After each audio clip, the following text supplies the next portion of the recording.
Hello everyone, this is Physics Lectures, Kinematics Lecture 25। अब हम लोग ग्राफ का एक और क्वेश्चन देखेंगे। देखिए क्या लिखा हुआ है, corresponding to velocity time graph in one dimensional motion, यानी कि एक ही डायरेक्शन में पार्टिकल या बॉडी चल रहा है, of a particle as shown in figure, जैसा फिगर में दिया हुआ है। Find the following. ये वाई एक्सिस पे वेलोसिटी को रिप्रेजेंट कर रहे हैं which is in metre per second, और एक्स एक्सिस पर टाइम को रिप्रेजेंट कर रहा है विच इज़ इन सेकेंड। ये ग्राफ दिया हुआ है, ये 0 है यानी कि ऑरिजिन, ये 2 सेकेंड, ये बी पॉइंट है 4 सेकेंड, ये ई पॉइंट है 6 सेकेंड, ये डी पॉइंट है 8 सेकेंड, ये पॉइंट सी है जो कि इसका कोऑर्डिनेट 6 और -10 है, ये पॉइंट ए है जिसका कोऑर्डिनेट 2 और 10 है। ठीक है, ग्राफ क्लियर है आप लोगों को। सवाल क्या क्या है वो देखिएगा।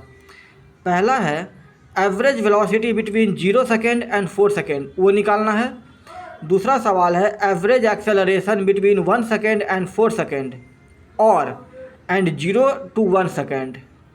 तीसरा है average speed between 0 second and 6 second और निकालना है rate of change of speed at 4 second.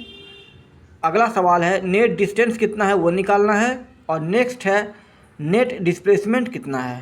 तो पहला सवाल है हम लोग का एवरेज वेलोसिटी निकालना है 0 सेकेंड एंड 4 सेकेंड। तो ध्यान दीजिएगा ये VT ग्राफ है, तो हम लोग जानते हैं कि VT ग्राफ का जो एरिया होता है टेकन विथ साइन, अगर ऊपर बन रहा है तो पॉजिटिव साइन होगा, नीचे बनेगा एरिया तो निगेटिव। तो अभी 0 से 4 के बीच में ग्राफ ऊपर है, तो इस ट्रायंगल का जो एरिया होगा वो क्या देगा, डिस्प्लेसमेंट बिटवीन 0 to 4 सेकेंड। और अगर डिस्प्लेसमेंट मालूम चल जाए तो उसको टाइम से डिवाइड कर देंगे तो क्या निकल जाएगा, एवरेज वेलोसिटी। तो average velocity between 0 to 4 second वो हो जाएगा डिस्प्लेसमेंट अपॉन टाइम टेकन, जिसका वैल्यू होगा area of triangle OAB, area of triangle OAB। और टाइम टेकन कितना है 4 सेकेंड, तो एरिया ऑफ ट्रायंगल कितना होता है half into base into height. तो ध्यान दीजिएगा इस ट्रायंगल के लिए हाफ, बेस हो जाएगा 4 सेकेंड और हाइट हो जाएगा 10। तो वैल्यू पुट कर दिए हैं 1/2 इंटू 4 इंटू 10 डिवाइडेड बाई 4, 4 से 4 गया 2, 5 जा 10, कितना आ जाएगा value 5 metre per second. Next question देखिएगा। अगला निकालना है average acceleration between 1 second and 4 second and 0 to 1 second. पहले मैं 0 से 1 सेकेंड के बीच का निकाल लेता हूँ, ठीक है, वो देखिएगा आप लोग। तो ध्यान दीजिएगा आप लोग 0 से 2 सेकेंड तक के बीच में जो VT ग्राफ है वो स्ट्रेट लाइन है, और VT ग्राफ का जो स्लोप होता है वो देता है एक्सेलरेशन। तो चाहे इंस्टेंटेनियस एक्सेलरेशन का बात करें या फिर एवरेज एक्सेलरेशन का, 0 से 2 सेकेंड के बीच में हर जगह एक्सेलरेशन कांस्टेंट होगा, और वो कितना होगा इस लाइन का स्लोप। इस लाइन का स्लोप कितना होगा tan थीटा, यानी कि परपेंडिकुलर बाई बेस। परपेंडिकुलर कितना है 10 और बेस कितना है 2, तो 10/2 कितना हो जाएगा 5 मीटर पर सेकेंड स्क्वायर। तो 0 से 1 के बीच में बात करें, 1 से 2 के बीच में बात करें, या 0 से 2 के बीच में बात करें, हर जगह इस ड्यूरेशन में हर जगह एक्सेलरेशन कांस्टेंट होगा। वो कितना हो जाएगा 5 मीटर पर सेकेंड स्क्वायर, यानी कि average acceleration between 0 to 1 second, ये लिखा हुआ है 0 to 1 सेकेंड, वो होगा स्लोप ऑफ लाइन OA, वो हो जाएगा 10/2 that is 5 metre per second square. अगला सवाल है सी में average speed between 0 second and 6 second. तो देखिएगा एवरेज स्पीड के लिए क्या निकालते हैं, total distance upon time interval. अब ग्राफ में देखिएगा तो 0 से 6 सेकेंड के बीच में हमको डिस्टेंस निकालना है। अगर डिस्प्लेसमेंट निकालना होता तो ये एरिया पॉजिटिव लेते और ये एरिया निगेटिव लेते, ठीक है। अगर वेलोसिटी निकालना होता एवरेज वेलोसिटी तो ये एरिया पॉजिटिव लेते, ये एरिया निगेटिव लेते और तब निकालते डिस्प्लेसमेंट। लेकिन यहाँ पे एवरेज स्पीड निकालना है, उसके लिए हम लोग को क्या चाहिए डिस्टेंस अपॉन टाइम, यानी कि ये एरिया भी पॉजिटिव लेंगे और ये एरिया भी पॉजिटिव लेंगे और दोनों को जोड़ देंगे तो निकल जाएगा टोटल डिस्टेंस। और टाइम कितना है 0 to 6 सेकेंड, यानी कि 6 सेकेंड। तो यहाँ से निकल जाएगा average speed between 0 to 6 second is equal to total distance between 0 to 6 second upon time interval, that is area of triangle OAB plus area of triangle BCE और टाइम इंटरवल कितना है 6 सेकेंड। तो वहाँ से वैल्यू आ जाएगा 1/2 into base into height plus 1/2 into base into height upon net time that is 6 second. सबको calculate कर देंगे, आ जाएगा 30/6 that will come out to become 5 metre per second. अगला है rate of change of speed at 4 second. ठीक है, तो 4 सेकेंड पे आप कर्व देखिए, ग्राफ जो है वो स्ट्रेट लाइन है, ठीक है ना।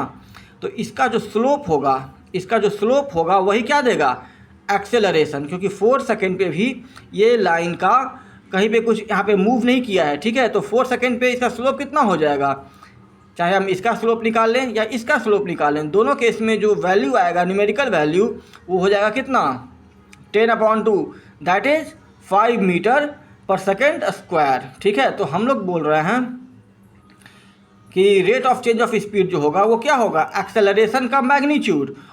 ठीक है, मैं डायरेक्शन का बात नहीं कर रहा हूँ पॉजिटिव या नेगेटिव, तो एक्सेलरेशन का मैग्नीट्यूड कितना हो जाएगा 5 मीटर पर सेकेंड स्क्वायर। तो यहाँ से आ गया rate of change of speed वो कितना है 5 मीटर पर सेकेंड स्क्वायर।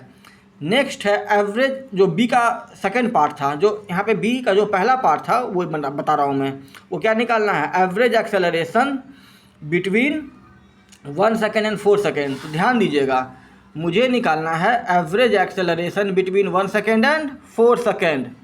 तो ध्यान दीजिएगा, तो आप ग्राफ को अगर अच्छा से देखिएगा, अगर इसका निकालिएगा y बराबर mx प्लस c के हेल्प से, जैसे भी 1 सेकेंड पर इसका y कोऑर्डिनेट 5 रहेगा। ठीक है, तो 1 सेकेंड पर वेलोसिटी का वैल्यू कितना है 5, और 4 सेकेंड पे ये लाइन टाइम एक्सिस को क्रॉस कर रहा है, यानी कि वेलोसिटी 0 है।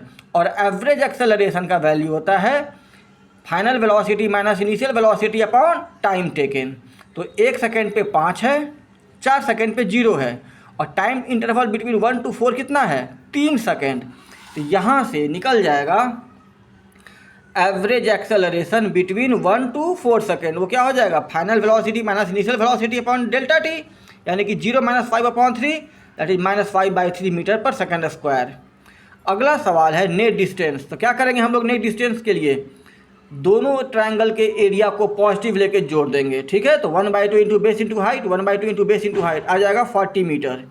और नेट डिस्प्लेसमेंट के लिए क्या करेंगे, टाइम एक्सिस के ऊपर के एरिया को पॉजिटिव लेंगे, टाइम एक्सिस के नीचे के एरिया को निगेटिव लेंगे और ऐड कर देंगे। तो क्या हो जाएगा 20 - 20, वो क्या हो जाएगा 0। तो अब मैं आप लोग को कुछ बोलना चाहूँगा। देखिए, हम लोगों ने कुछ कंसेप्ट पढ़ लिए हैं, क्या होता है velocity, acceleration, displacement, distance, graph, ये सब। ठीक है, मैंने आप लोगों को कुछ प्रॉब्लम करवा दिए हैं। तो जो प्रॉब्लम्स करवाए हैं वो इतने हैं कि अब आप जब कुछ नया क्वेश्चन अटेम्प्ट कीजिएगा या कोई टेक्स्ट बुक से क्वेश्चन बनाइएगा तो आपको अप्रोच समझ में आएगा। देखिए, ग्राफ पर या जो पहले से कंसेप्ट हैं जो मैंने बताए हैं पहले, उस पर बहुत सारे क्वेश्चन बन सकते हैं, लेकिन अगर उतना सारा क्वेश्चन मैं यहीं पे डील करूँगा तो बहुत डिले हो जाएगा हम लोगों को कोर्स कंप्लीट करने में। लेकिन मैंने आप लोगों को इतने कंसेप्ट्स दे दिए हैं कि अब आप लोग खुद उसको ट्राई कर सकते हैं। अगर नहीं बनेगा तो सॉल्यूशन देख सकते हैं, बहुत सारे ऐप पे सॉल्यूशन देता है, उन सॉल्यूशंस को देख के आप समझ सकते हैं, उसको खुद अप्रोच कर सकते हैं। ठीक है, तो आप लोग ग्राफ पे या जो मैंने पिछले कंसेप्ट्स बताए हैं उस पर आप लोग प्रॉब्लम बनाइए। नेक्स्ट लेक्चर में मैं शुरू करूँगा relative velocity, Rain Man problem, aircraft and wind problem, umbrella problem जो चलता है आदमी कैसे होता है वो सब मैं बताऊंगा आप लोगों को, और ये सब डील करूंगा मैं अगले क्लास में। अगले क्लास से ये सब शुरुआत करूंगा। ठीक है, तो मिलते हैं हम लोग फिर नेक्स्ट लेक्चर में। Till then, thank you.